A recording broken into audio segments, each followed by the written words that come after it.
My name is Karen, and I'm 33 years old. I have a family of 3, my husband, William, who is the same age as me, and our 3-year-old daughter, Evelyn. William's family runs a tutoring center. Both his parents were teachers, and he also has a teaching license. They are well educated and financially comfortable. Sometimes, I can't believe I'm part of such a family. At first, my parents and friends were worried about me, but there was no need. William's family is really kind and welcoming, even though I'm more of an athlete, and quite different from them. They accepted me with open arms. My mother-in-law was especially happy to have a daughter-in-law. I was nervous at first, but I decided to just be myself. I'm naturally cheerful and lively, so I built a good relationship with them over time. I'm a certified arborist, meaning I do health checks on trees, prune them, plant them, and move them around. I also offer consulting services. I worked hard to get my certification, and even though the job is physically demanding, I enjoy it. You need both knowledge and strength for this kind of work. I take care of my health and am strong for a woman. Currently, my husband works as a tutor in the family's tutoring center. He used to be an elementary school teacher. I first met him when I visited the school where he worked, for a meeting about tree care. After our daughter was born, I took parental leave but returned to work last year. Since our daughter is still young, I focus on my family. Thankfully, my workplace understands this. Sometimes, though, I can't make it in time to pick her up, and when that happens, my mother-in-law helps out, or my husband will pick her up if he can. I appreciate their support, and overall, my life has been fulfilling.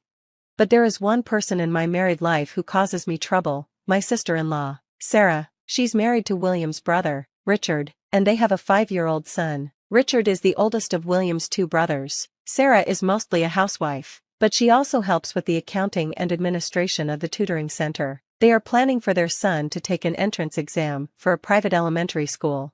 From the first time I met Sarah at the in-laws' house, I knew she was a different kind of person. She is small, always dressed well, and her hair is always neat. I thought she was wonderful when I saw her smiling, but she has 2 sides to her personality. One time, when we were in the kitchen helping my mother-in-law, she left for a moment and then said to me, "Can't you do something about your appearance?" Sarah, who had been smiling, suddenly spoke in a completely different tone, and I thought she seemed like a different person. "You're always wearing clothes that look old and dirty. Don't you realize you're the only one who looks out of place here?" I'm embarrassed.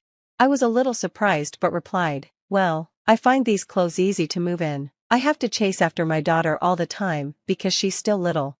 Sarah sighed, as if she had more to say, but she stopped when she saw my mother-in-law coming back into the room. "What were you 2 talking about?" my mother-in-law asked.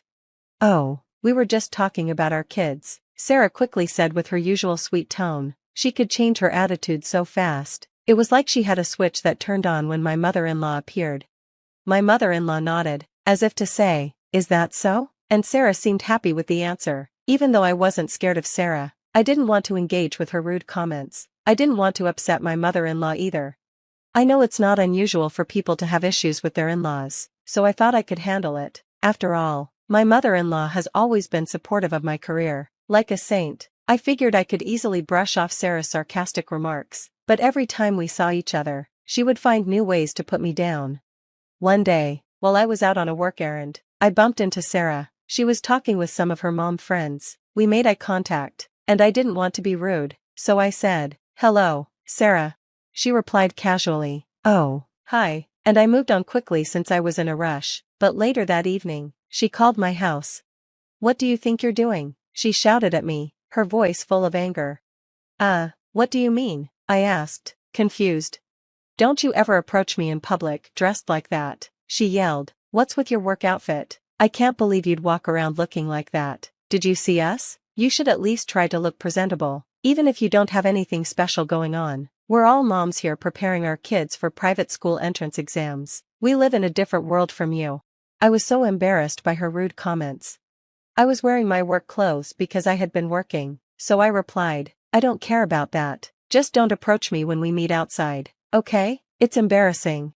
She responded, "Isn't it even stranger? We're family, after all," she went on. "That's what I've been trying to tell you. You just don't fit into the family, and just so you know, I've never considered you a sister-in-law." Then she hung up the phone abruptly, leaving me shocked. She really went out of her way to call and express all her feelings. She often complains about me during family gatherings, but the worst part is, She only shows her true self when we're alone. Sarah prides herself on being a fashionable, high-class woman from a wealthy family. That's fine if she enjoys that lifestyle, but what I don't understand is why she feels the need to constantly attack me just because I don't fit into her idea of the perfect family member. Yes, she always dresses elegantly, even in sports clothes, but why does she need so many? I wonder if her quiet husband, my brother-in-law, knows how much she shops. Maybe he doesn't even realize this side of her. It's just who she is. I've kept quiet about all this to my brother-in-law and mother-in-law, but I did mention it to my husband because it was becoming a real source of stress for me. At first, he shrugged it off, saying she doesn't seem that bad, but a few days later, my mother-in-law called me about a family dinner coming up that weekend. She wanted to let me know the time and place. We all live about 30 minutes away from each other, and usually, she doesn't interfere with her son's lives, but she always insists on family gatherings for special occasions like my father-in-law's birthday, Thanksgiving, and Christmas. This time, it was to celebrate my father-in-law's birthday. She had reserved a private room at my father-in-law's favorite steakhouse. It would be our first time going there as a family, but the food is really good, and I was excited. I thanked her and told her I was looking forward to it, but deep down, I dreaded seeing Sarah again. "You don't sound very excited. Are you busy with work?" my mother-in-law asked, sensing my hesitation. "Oh, I'm fine, I'm perfectly fine," I quickly responded, trying to sound cheerful. I hoped I hadn't given away my true feelings. "If there's anything bothering you at home, please let me know," my mother-in-law said kindly. "I really appreciate all you do for us, even when work runs late." I was confused and didn't understand what she meant at first, but then the weekend arrived, and it was time for the dinner party. It was my father-in-law's birthday, a chance to show our gratitude. I promised myself I would celebrate happily and not let Sarah's comments bother me. I left home early and arrived at the restaurant's private room before anyone else. I was relieved to see that my father-in-law, mother-in-law, brother-in-law, and sister-in-law hadn't arrived yet. I came early to avoid keeping my father-in-law waiting on his special day, and also because the less time I spent with Sarah, the better. I hoped the dinner would go smoothly, but my brother-in-law and Sarah showed up right after I did. "Hello, hi Karen, Richard, it's nice to see you." We all exchanged greetings. After that, my husband and brother-in-law started talking, but Sarah immediately came over to me, looked me up and down, and sighed. "What are you wearing? For such a fancy restaurant, you could have at least dressed better," she said in a low voice, starting her usual demeaning comments. I forced a smile and replied, "Is this really the time or place for that?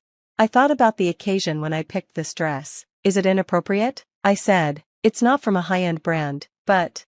She interrupted, "It's surprising you could even show up in such a cheap outfit. You have broad shoulders for a woman, so this dress doesn't suit you. And your accessories, just a wedding ring? You never wear nail polish, either, and your hands look rough."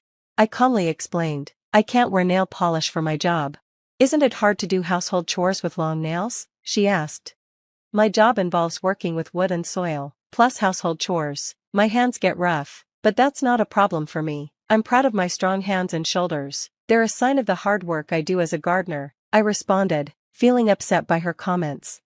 But Sarah wasn't finished. "I really can't stand you," she snapped. "I've been trying to help you out of kindness, but you never listen, and now you're resisting. It's unbearable being around someone like you. You don't belong in this family." Her voice grew louder, and it felt like she was losing control.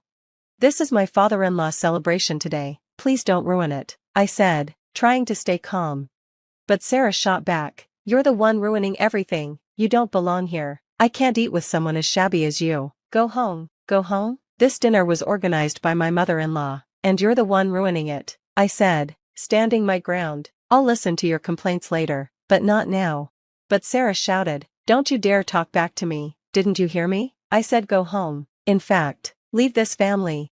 As Sarah got louder, my husband started to walk over, but just then, the door to the private room opened. My mother-in-law entered, followed by my father-in-law and their youngest son, John. My mother-in-law quietly but firmly closed the door behind them. Seeing her, Sarah suddenly stopped. She seemed to remember where she was and what was happening. She stood there, speechless, her mouth opening and closing in surprise. "Everyone, please sit down," my mother-in-law said softly, but with authority. We all obeyed. "It seems we need to talk before we can enjoy the birthday celebration. I'm sorry for the interruption." My father-in-law nodded in agreement. Then, my mother-in-law turned to Sarah. Sarah, what did you say to Karen? She asked, her voice calm but sharp. Even my usually kind mother-in-law could be tough when needed. Sarah, now flustered, stammered, "Oh, I was just saying I'm looking forward to today's meal." But my mother-in-law raised an eyebrow. Did I hear wrong? I thought I heard you tell Karen to leave? Sarah quickly backpedaled. No, that was just a small argument, just a joke. Despite her attempt to smile, she was clearly still upset, but I couldn't help but be impressed by how she tried to regain her usual cheerful tone. A joke? My mother-in-law asked. What caused it? From what I heard, you were the one doing all the talking. Have you been treating Karen this way all this time? My mother-in-law, looking straight at Sarah, spoke with a calm but serious tone. I didn't bully her. I was just offering advice on manners and dress as a senior member of this household. That didn't sound like advice, my mother-in-law replied. Everyone should be free to wear what they want, as long as it's respectful. Karen wasn't dressed oddly, but you were criticizing her for wearing non-branded clothes at a high-end restaurant. Her makeup and accessories were minimal, but that's her choice. You shouldn't be embarrassed by what she wears. Suddenly, my mother-in-law raised her voice sharply, making both Sarah and me jump. The three brothers and my father-in-law remained calm, distracting the children with picture books, clearly used to my mother-in-law's anger when she was upset. No, Sarah, you're the one who should be embarrassed, my mother-in-law said. I've noticed something was off even at our family gatherings. I thought you were having friendly chats at first. Friendly? Yes, friendly chats, Sarah stammered, her expression desperate, but I refused to meet her gaze. For the record, Karen never complained about you. She kept quiet, hoping you would change your attitude, but you just made things worse, my mother-in-law continued. Sarah stammered, unable to respond. You always wear beautiful clothes and have so many purses, my mother-in-law noted. Yes, that's true. I always make sure to look presentable wherever I go, Sarah answered, trying to regain control. Where does the money for that come from? My mother-in-law asked, causing Sarah to freeze. Of course, from my work. We're paying you for helping with the tuition and accounting at the tutoring center, my mother-in-law said, adding, but even if my son said you could use that money freely, it doesn't seem like it would be enough. Your clothes and purses are all designer brands. Sarah, stunned, tried to respond. What do you mean? I mean, are you using your control over the household finances to satisfy your own desires? My mother-in-law asked. Sarah was taken aback, stammering, I don't understand.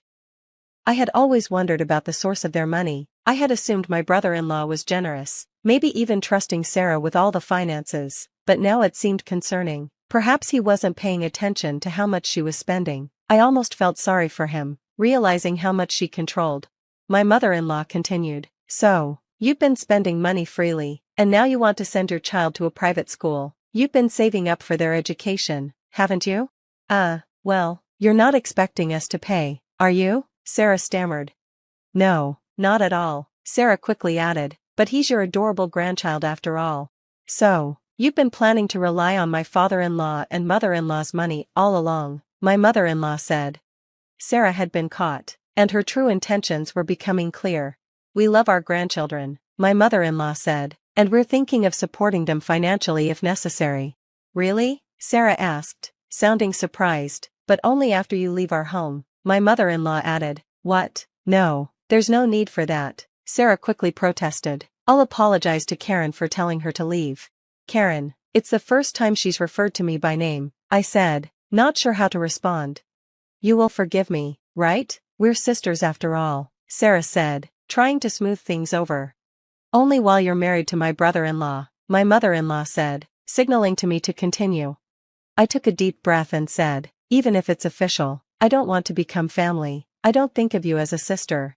Sarah seemed caught off guard and made an awkward noise, shocked by my response, but my mother-in-law wasn't done.